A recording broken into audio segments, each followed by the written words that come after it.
Good morning, folks. Schwell here. Welcome to It's a Vlog, Dummy. Vlog number 3.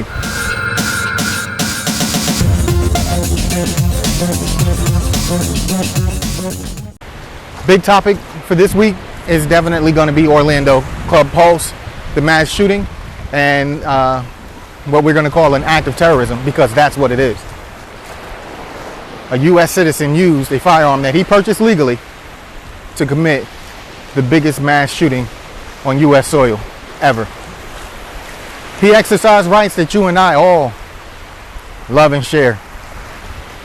But the biggest difference between he and I, and I'm sure he and many of you, is that he's been on a watch list. He's been interviewed by the FBI quite a few times because of terroristic threats and because of associations with those that have committed crimes of terrorism, those who preach terroristic propaganda. So, tell me this. Why was he able to buy that firearm and then fall off the radar?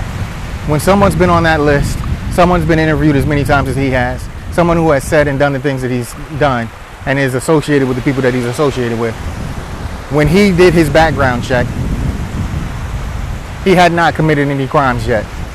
So he is authorized to have that firearm. Okay. But that background check went through the FBI. There was a NICS check done. The FBI should have been flagged, or there should have been a flagging on his account once it was brought up. Then they should have started watching him at that point. Paid closer attention. That's where I go with this. Because any changes to that procedure impacts law-abiding citizens. He had a Class D security license, or some type of security license. He also had what they're reporting is a concealed weapons license.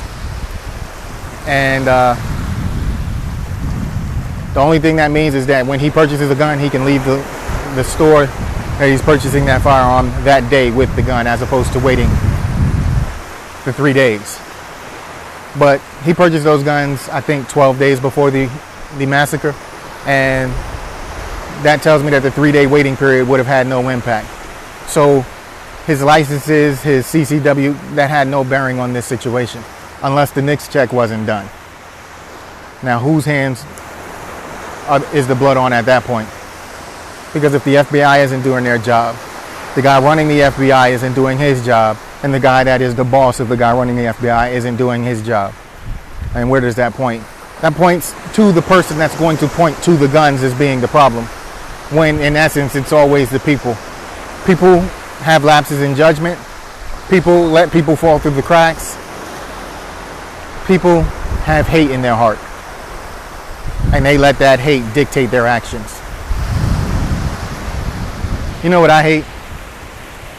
Hate. There's too much of it in the world. And I think that's the only thing that's going to eliminate any of these terrorist attacks, eliminate any turmoil on this planet, is the elimination of hate. That's not realistic. It's impossible. Because as long as we have different views and different agendas, it's going to breed hate. And as long as generations of generations keeps teaching hate to the next generation, we're going to have hate. So unless we figure out a way to eliminate hate, these things are going to happen. We just have to prepare ourselves to respond better.